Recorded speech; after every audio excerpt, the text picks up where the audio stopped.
Okay, so if anyone can just let me know if you cannot see my screen at the moment.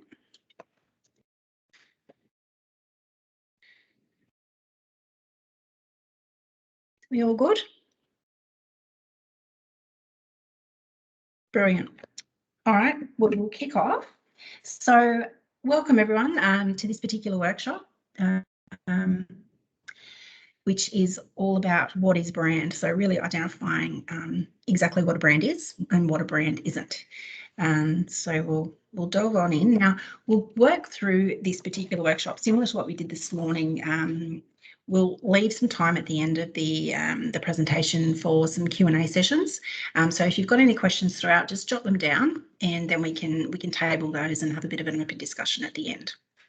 So this particular workshop is going to cover exactly what a brand is and what a brand isn't.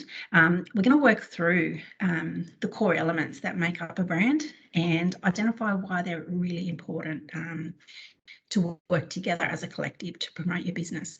So we're going to go over things around, how do you actually go around developing a brand, why you put your efforts into doing that and how you do it, the purpose behind a brand, values, essence, brand voice, and then we're going to work through a really comprehensive little activity, which is a brand pyramid, which will start to actually bring all of those elements together for you on the one page and start to build a picture around what your brand is currently looking at, but can also, shed some insight as to where, you may perhaps want to take your brand in the future.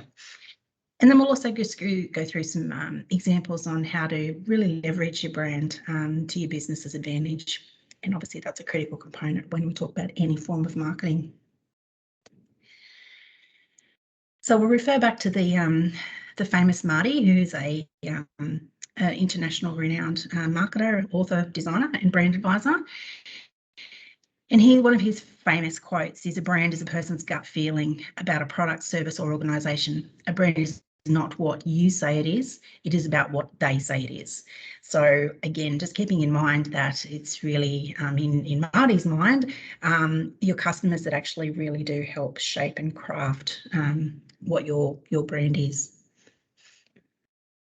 So what is brand? So we'll start to work through this. So every business needs to have a brand, something that identifies it, that makes it stand out from the crowd, that makes it unique.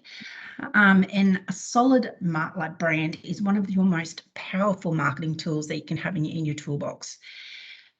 So we'll go through what a brand isn't, because a lot of people have some misconceptions around what a brand is and isn't. So a brand is not a logo.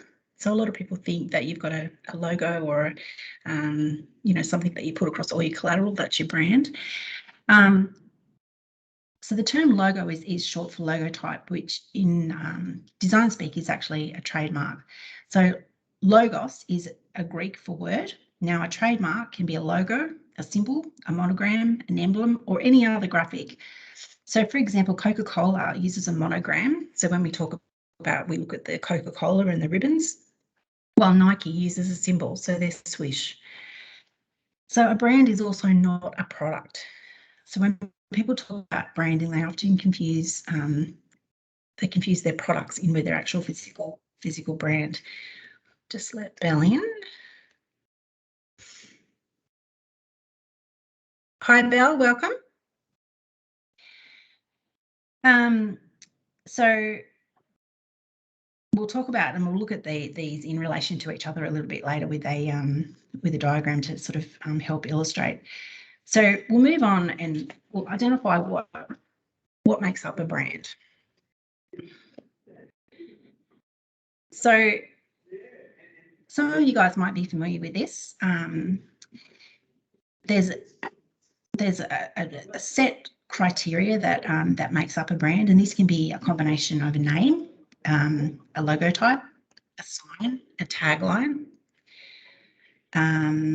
design, fonts, colours, or it could be a complete combination of these.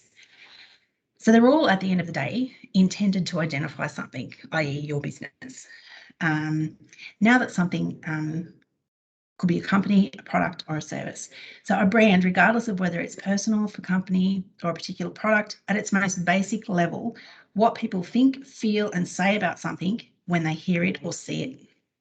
So companies with strong brands are really clear about who they are and who they want to be. So I've just give me 2 seconds. I've just got someone trying to join.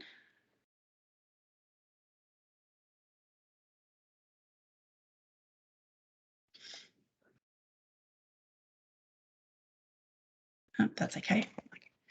That's for John A, that one. So let's go through some really famous brand examples to try and help put things in perspective. So let's look at Google. So they basically are standing for creativity, for quality. It's a made-up name that is now used as common English. So just Google it. It's actually, you know, in the dictionary now. It's was basically a non-recognised word prior to that. So British Airways, so descriptive and functional, clearly describes where the business is based and what they do.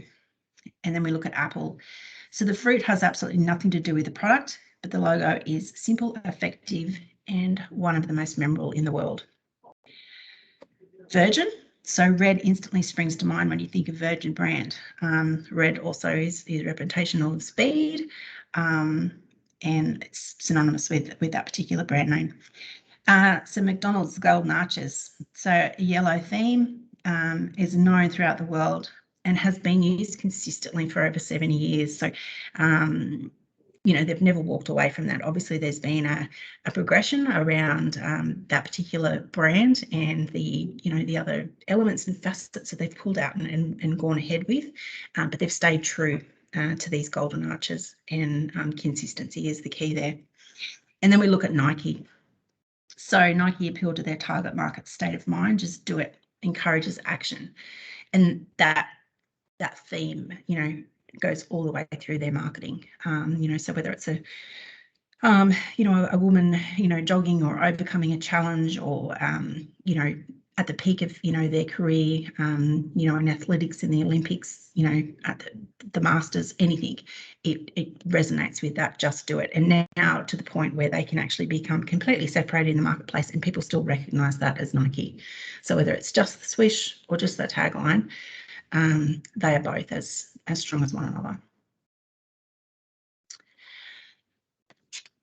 So we'll look at brand purpose. Now, in order to build a brand, we need to be really definitive in knowing who you are, what you say, and how you say it. So the process starts by defining these three things and the characteristics that make you unique. Now, this may seem really, really simple from the outside, but it's actually it's just a way to sort of start with a blank canvas and really collect your thoughts around, you know, why is it? Why do I do what I do? Why do we speak in a particular way? And this could be just from anything from the way that you actually answer the phone, to the way, you know, that you deliver a product or a service, to the way that you, you know, may do, you know, a thank you. It could be that you have an actual particular way of actually doing something, and that in itself is part and parcel of your brand. So just take a moment, and you can also just, you know, do this as a little bit of homework as well. But just quickly jot down who you see that you are, what is it that you say, and what is it, how do you actually say it? And this sort of branches in as well into your unique selling proposition, which is something that we'll actually cover off in one of the other sessions. But it's not a bad little background task just to jot down and bring everything back to basics. So just take 2 minutes and just jot down a couple of words next to each of those, and then we'll keep going along.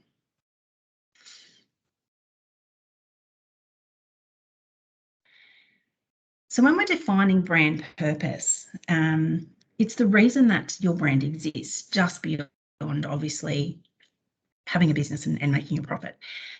So when your brand genuinely aligns with a cause or a reason for being, for its existence, It will attract a dedicated following by giving people a purpose and a reason to feel inspired and to keep coming back. So they want something to believe in. If you don't believe in it, you're not passionate, they can't see your passion, then why would they want to have be a part of that or follow you? The goal is to not only build unity internally, but also externally. So when we talk about internal versus external, so that's basically your culture. So that's your culture within your business. It's the relationships that you've got with your staff. It's how you actually induct your staff. It's how you tell them that, they are to answer the phone a particular way, or they're to greet a customer in a particular way, or they're to provide an experience that's consistent. So all of these things work together collectively to help shape the perception of your brand. So in the end, this will lead to an increase in market share, faster growth, and higher sales. So to discover a brand's purpose, we need to answer another sort of 3 questions, which sort of tie in with the other 3, but they're all sort of really trying to get to the crux of who you are as a business. So who are you? What do you do? Why does it matter?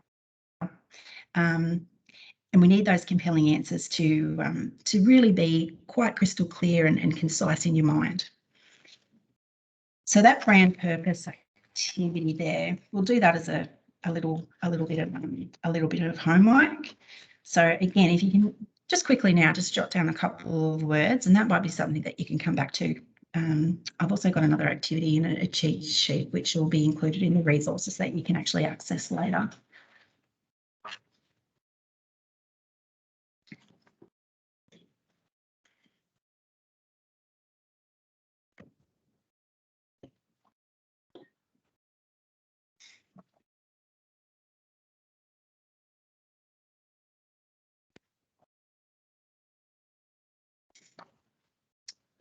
Okay, so we'll look at brand purpose. So going back to that first introductory slide from Marty, so a brand is what people think, feel, and say. So you can start to sort of see how what you project out as a business, ultimately from a customer's perspective and a potential customer's perspective, starts to shape what they envisage or what they perceive as being your brand, your identity. So how we look, so what we say, what we do, those all build together and create that brand identity for your business, product, or service. So when we build into this, I've got another diagram here which sort of helps fill in some of the gaps to help sort of show how all of this fits together as a bit of a jigsaw puzzle. So at the onset, we look at the discovery, so how you feel we're perceived, the opportunities, so how you see that your peers or your competitors are perceived. So again, this sort of, you can start to see how this sort of ties in with some of those other activities we did in the first session. So vision, you can also have a look at and consider what you want or what you want to be. And attributes, so relevant and unique qualities and values. So there could be something straight away that you can put your finger on that actually differentiates you from anyone else, in your area or your region. Well, you need to sort of, okay, well, how are we going to hang our hat on that? How does that actually affect and build our brand? And then what all that sort of basically works together and creates is your brand position or your elevator pitch, or it could be that you've heard of the term USP or unique selling proposition.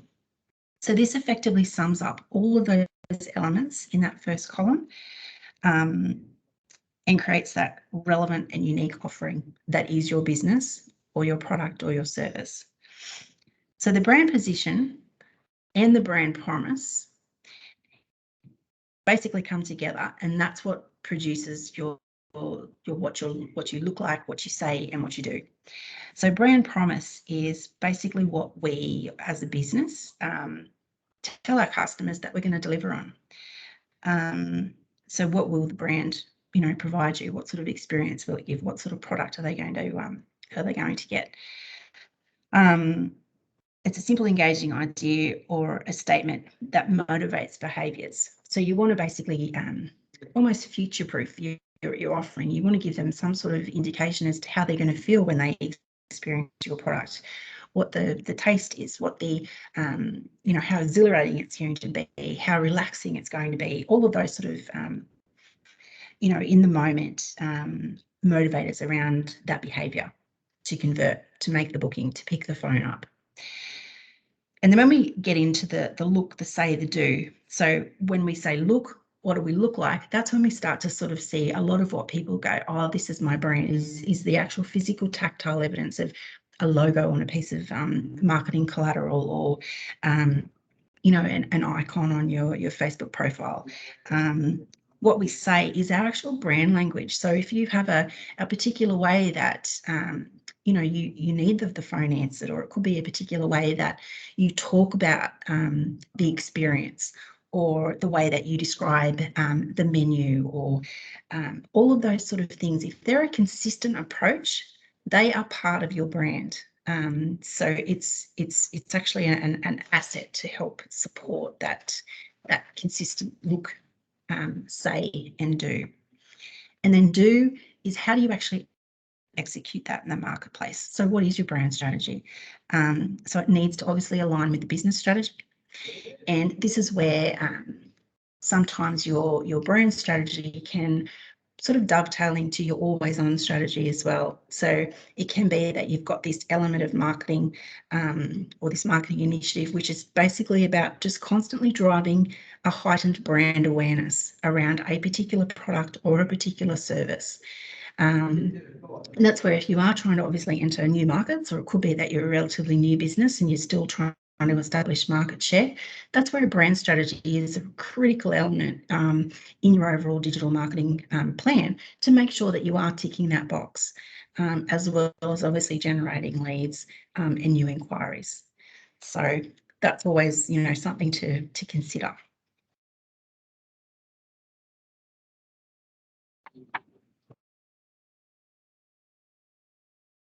Oops. Okay. So with brand values, and we've got an activity just to help consolidate some of these thoughts in this particular one. So if you can get that ready. So brand values, basically in a nutshell, are your North Star. So it's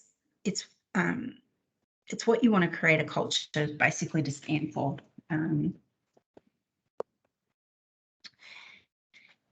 So you can figure out your brand values by asking yourself, how do I want to be perceived by the public? And being sure that you commit on that answer. So again, you want to make sure that it's achievable, that you can actually deliver on it, that you're not promising the world, over-promising and under-delivering. You want to make sure that you can actually, meet that promise and deliver on that expectation that you're putting out there. So it goes deeper than just services and products you offer. It's all about the experience you give to the public. So remember that it is just more than how they, the actual physical, tactile product that they take. It's how that product makes them feel. It's how that that stay rejuvenates them and allows them to relax and escape the the daily grind. It could be how that the getaway or the tour exhilarates them and gives them a huge adrenaline rush.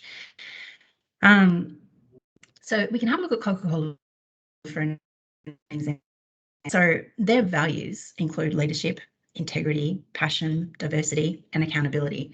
So they deliver on all of these values in their products, advertisements, customer service, and their overall experience. So that's sort of their guiding framework that any of their initiatives needs to deliver on. So when establishing your brand values, you want to be very clear and stand out from your competition.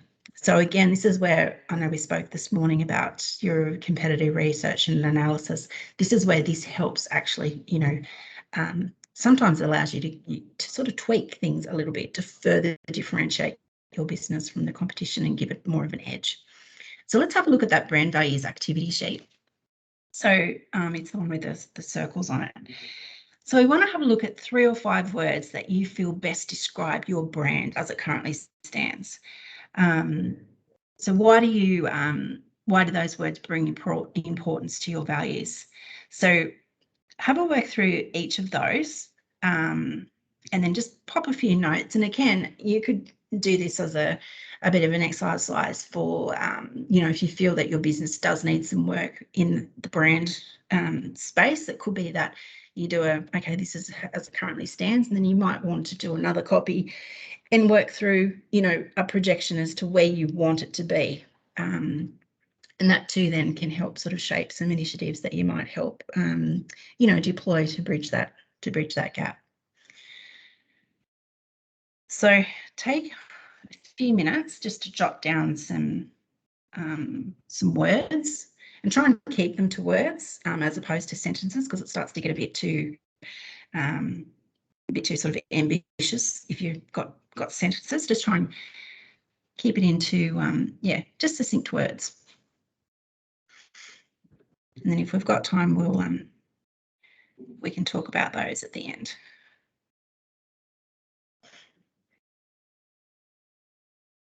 And you could look at those values in relation to a particular product or service or area of the business.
How are we all going with that?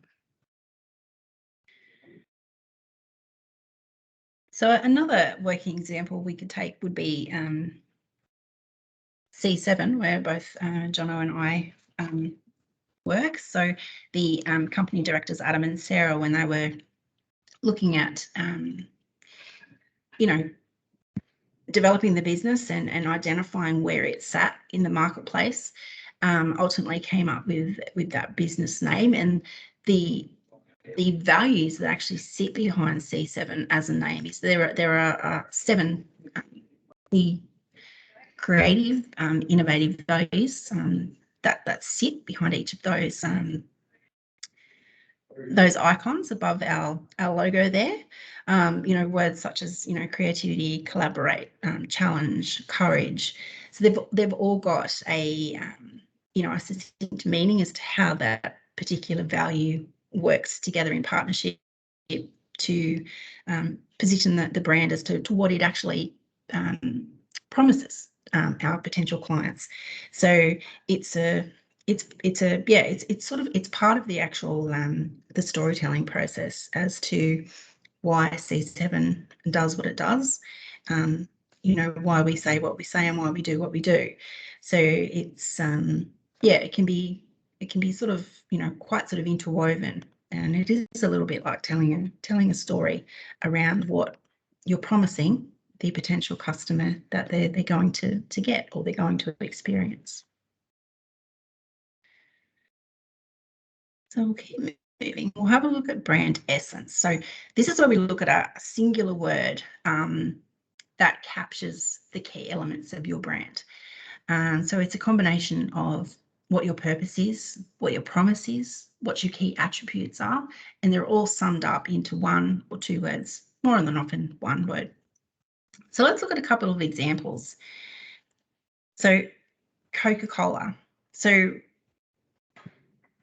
what do we, I know a lot of you guys are on mute, but if anyone knows any of these straight up, just yell out. So Coca-Cola's essence is happiness. And when we look at Harley Davidson, that one is freedom. So these are the single words that basically sum up these brands entirely. And then we look at Apple, and it's think different. So you can see that you can sort of, obviously, we've all been exposed to these brands and marketing from each of these companies and for each of these products. So you can sort of start to see that, their initiatives and the material that they're putting out in the marketplace resonates with those brand essences. So I want you to just have a think about those examples and have a think about your business and what word or combination of words could describe your business, product or service. So start to sort of think about what your brand essence could be. And just remember, it needs to be, and again, this might be something that you're already starting to develop or have deployed with some of your marketing outputs, where you've got a level of consistency around, what you're promising customers, what your key attributes are summed up to. If you have, that'd be great. If you would like to share anything, let us know. But just take a minute now just to jot down some options as to what you think could possibly be, or what you would like your brand essence to be.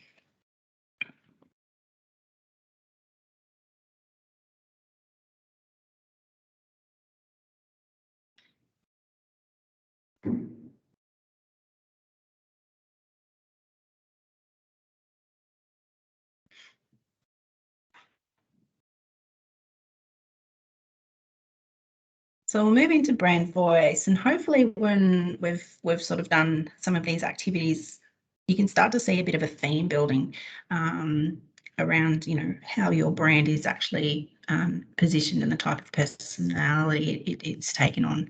So when we talk about brand voice, this is where we look at the personality of the brand and the emotion that's infused into a company's communications. So sometimes it could be also referred to as tone of voice, but it's a particular way of, if you think of it, let's refer back to Coca-Cola or even Harley Davidson itself, whether it's an audio that is heard on the radio versus a voiceover on a television commercial versus a piece of introductory copy you might see on a landing page or a headline in a press advertising, you can actually hear the consistency in the words that they use, the way that they speak, the tone of voice, the language that they're using, even the way that they position, a headline or make a proposition or ask a question. There's that level of consistency, and that in itself is part and parcel of a brand. So it encompasses everything from the words and languages that are used to the personality and image that your marketing assets aim to evoke. It plays an important role in making sure your message cuts through the noise and makes a lasting impression on potential customers. And that's where this consistency comes in.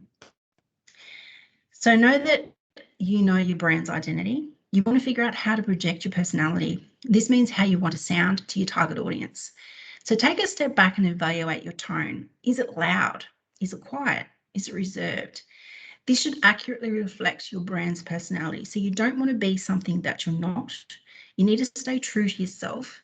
And to create a personality with your voice, you must decide how you want to be perceived by your audience. Remember, you want to use your voice and convey your brand personality consistency. So let's not embark on something that you know can't be upheld or maintained.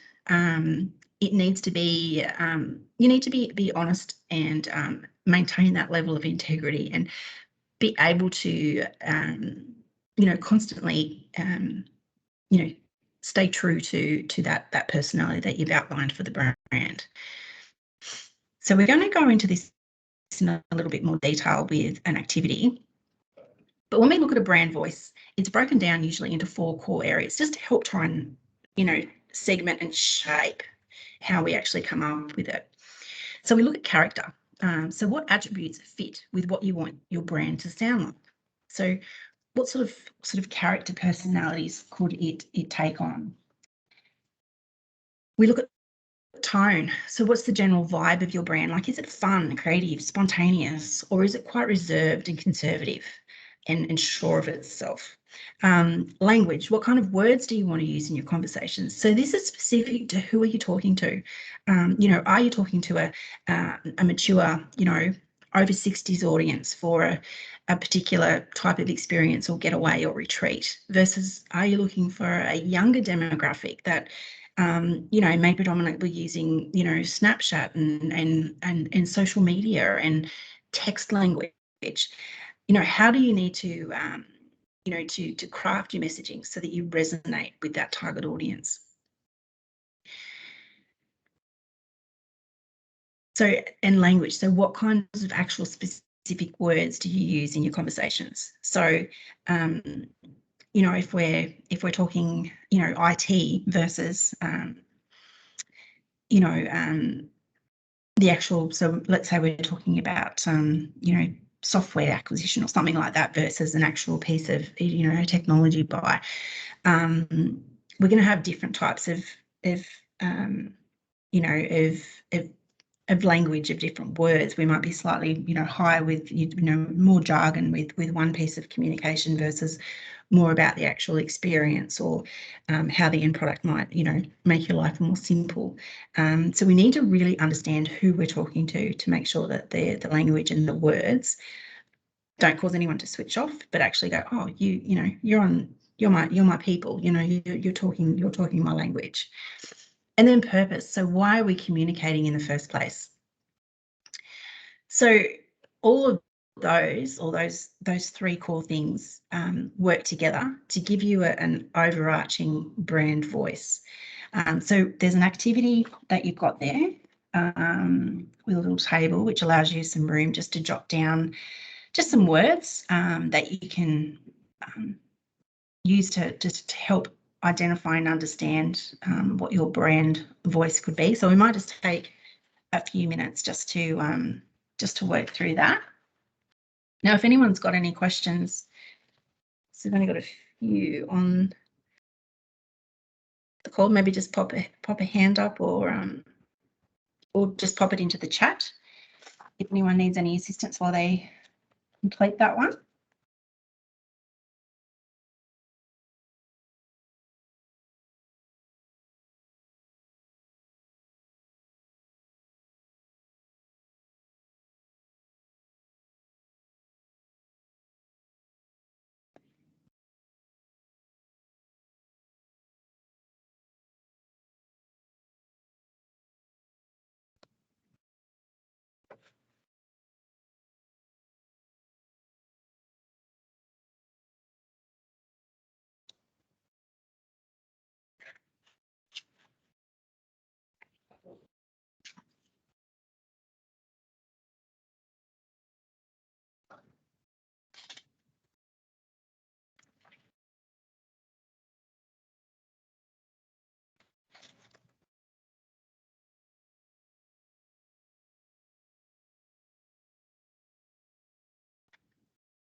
Okay, guys, we'll keep moving along.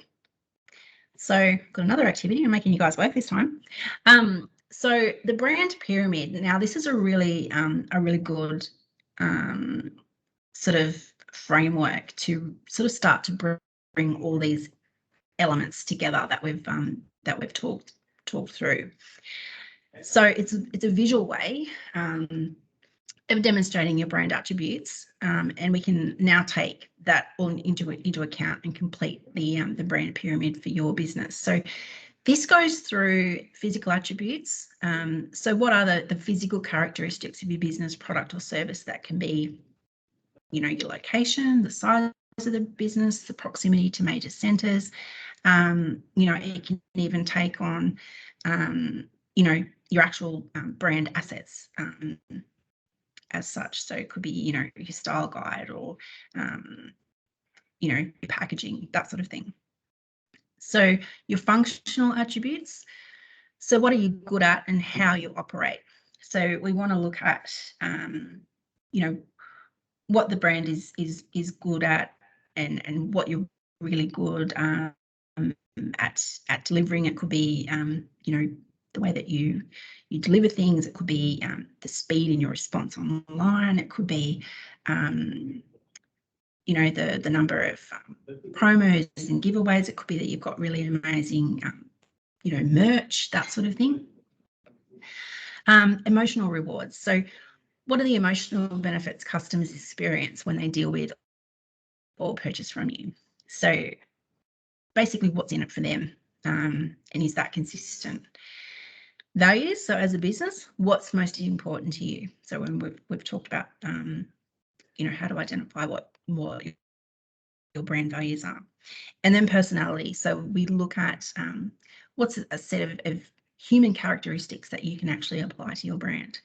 And these are a way for clients to relate to you in the way that your brand behaves. So this is a consistent behaviour. As we mentioned, Macca's is exceptionally good at this and has been exceptionally good at this for decades.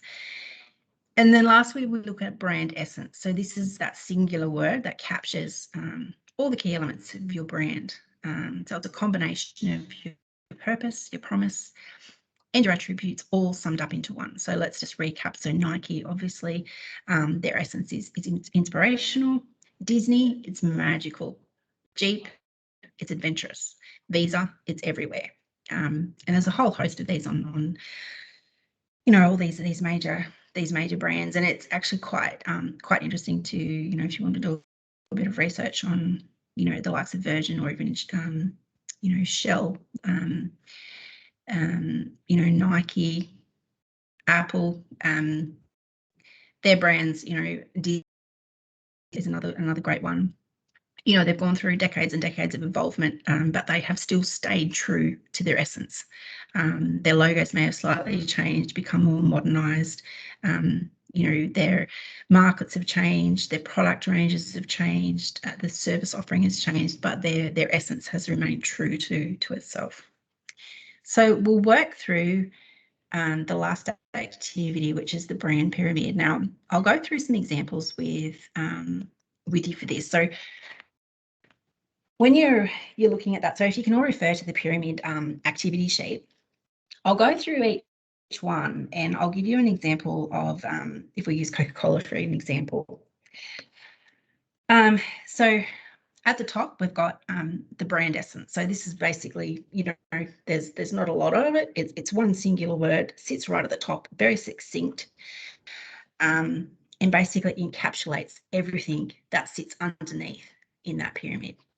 So let's look at Coca-Cola. So Coke's brand essence is happiness. So everything that sits underneath their brand pyramid, so their personality, their values, their rewards, their functional attributes, physical attributes, all basically work to project that essence of happiness. From a marketing perspective, an example was over in the UK, they deployed a campaign where they had Twitter vending machines. People had to go in and hashtag choose happiness in their Twitter their Twitter posts, and they would deploy, merch. So it's, the hashtags, that's another way that, they sort of tie that particular campaign and that particular initiative back into their brand essence. We move down and we look at brand personality. So these are the human characteristics that you can apply to your brand. So in Coke's example, their personality, so what they're trying to project is the fact that they're always about sharing, share a Coke with a friend, share a Coke, Share a Coke in itself was one of their campaigns where you could actually go and get, your name or a friend's name, emblazoned on those single pop-up, engraved can promos that popped up down in Bondi Beach and that sort of thing. So it's all about sharing. It's all about being young, and this happiness vibe.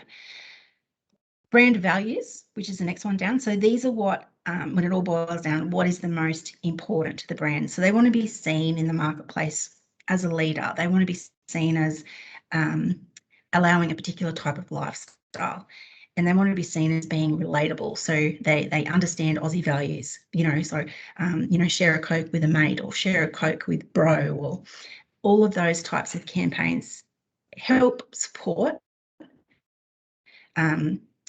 those brand values. And then we look at emotional rewards. So the emotional benefits that your product or service or business delivers to its customers. So in Coke's example, it's all about good times. It's all about team spirit. It's all about family. It's about bringing people together. Move down to the second from the bottom, we look at functional attributes. So what the brand is good at and how it operates. So the way that Coke delivers those emotional rewards of good times, of team spirit, of family, is through social connection. It's through creating these communities and how it positions itself as more than a drink. So it's actually, it projects itself as having this amazing capacity to, share a Coke and have, people that, haven't spoken to each other all of a sudden, come together and have a Coke and have a good time. It's really positioned itself as that almost like that icebreaker, and that glue for community engagement. And then we look at the physical attributes of the brand. So these are the tactile things. So these are what you can touch, feel. So in Coke's instance, they've got that legendary bottle shape. That is, it's trademarked. No one else can ever, have that particular shape. The colour red, obviously they can trademark that particular tone of red as the Coke red, but it is, whether it's Coke or whether it's Virgin, they're really the only two that have got that, red sort of down pat.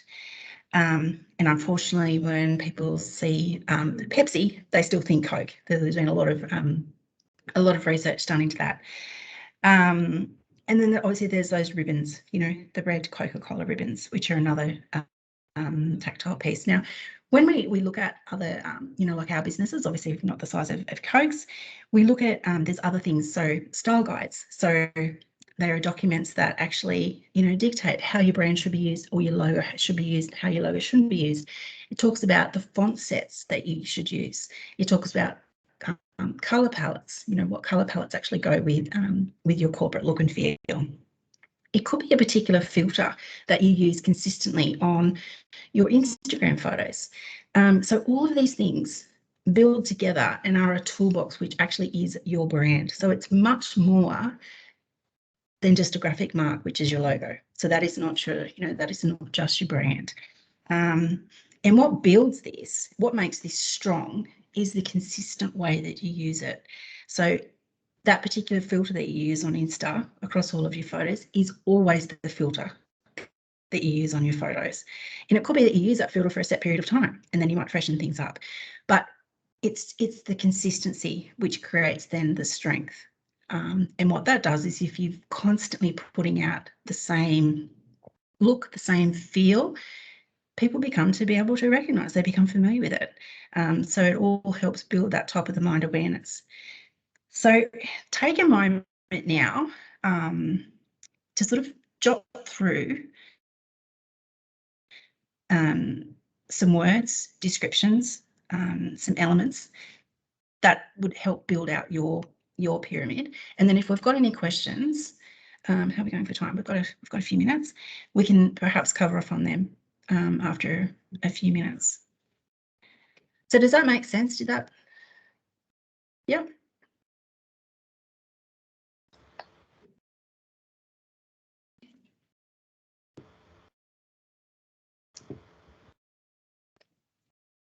If anyone does any questions, the message or raise your hand throughout. We're happy to answer questions too.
So how are you guys going with that?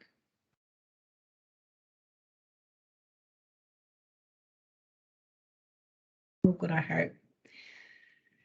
So we'll just sum up and then have a few minutes to just to go through any questions, or if anyone wants to work through what they noted down for their brand pyramid, if they'd like some feedback or to share that, feel more than welcome.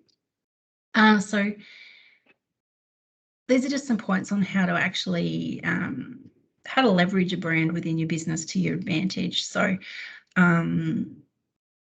to really establish a defined brand, ultimately it's always an advantage to engage a qualified designer, you know, to take your details, to learn and understand all of those things that is, you know, value, essence, tone of voice and create design elements that you'd use to then position your brand. And as a, that working through each of those things that we've actually talked about is sort of common practice that we would do within our design studio to actually understand, fully understand the business and where it wants to be positioned and understood. So consistency, you'll hear that all of the time. So consider creating a style guide to help manage how the brand is issued. So I mentioned that previously. So really that's effectively a how-to, which again, a qualified designer would produce in conjunction with your brand development. It would identify your corporate colours, it would identify your corporate fonts, it would identify, the use of your brand in a traditional print scenario versus how it would be presented in a digital environment. Gives you basically a whole range of file formats, that sort of thing. It would also identify your tone of voice, do's and don'ts, that sort of thing. So effectively becomes your, for want of a better word, your Bible, really, as a point of reference as to how your brand is to be correctly used. Live the brand. So ensure that, you're delivering on what you're promising, basically.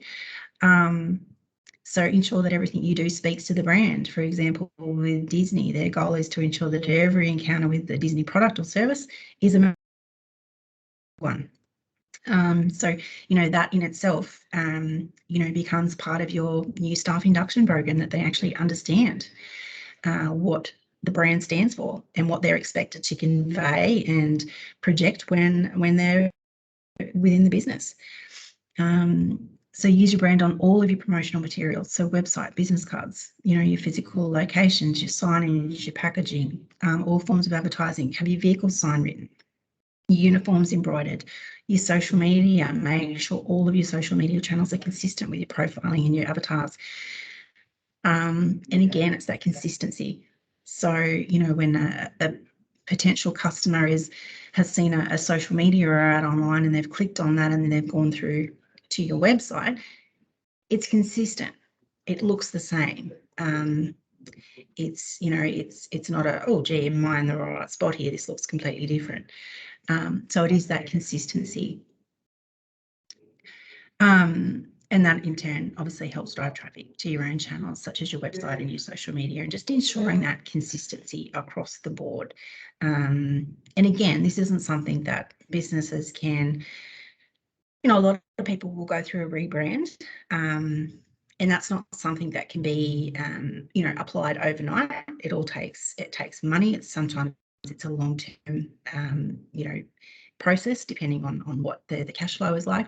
But again, there's a plan in place for that. So there comes a time, when you actually, you launch your brand and you identify that you've had a bit of a refresh. That in itself is something to talk about.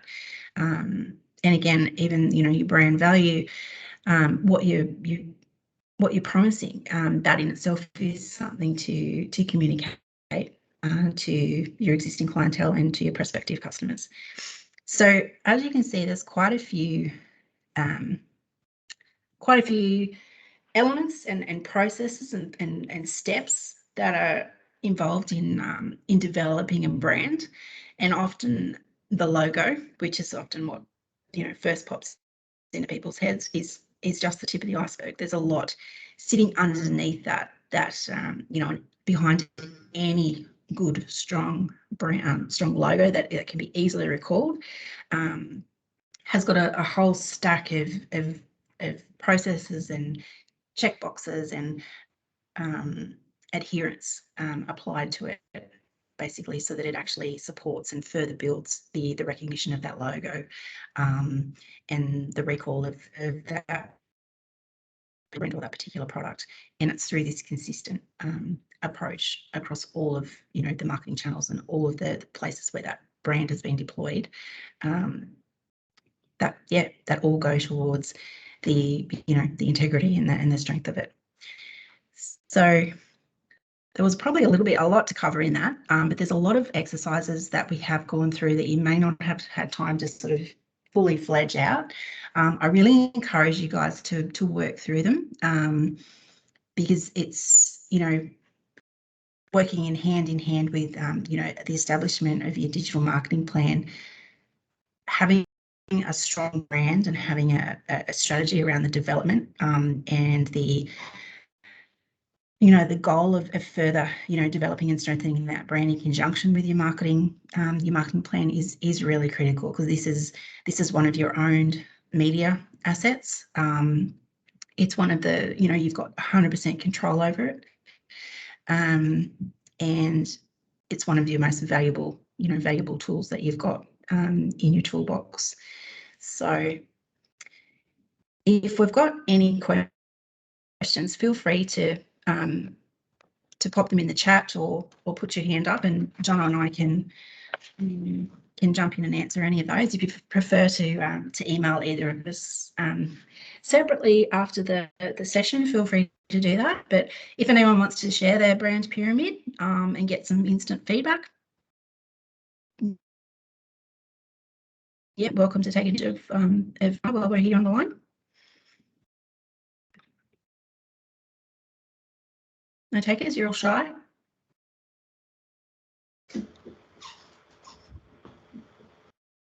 That's okay. We're happy to take emails from everyone if people have worked through some of these sheets a bit later and have a few more questions as it comes up.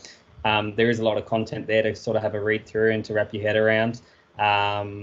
And as you know, Kylene's done a great job of identifying, it's probably a bit more complex when you talk about brand than just your logo and what that visual representation of your brand looks like. So I wouldn't be surprised if people's wheels are now starting to turn to see what they think their brand is and what it starts to look like. And as you do have questions, like we said, feel free, shoot us an email, and we'll be more than happy to come back to you guys with some answers and responses.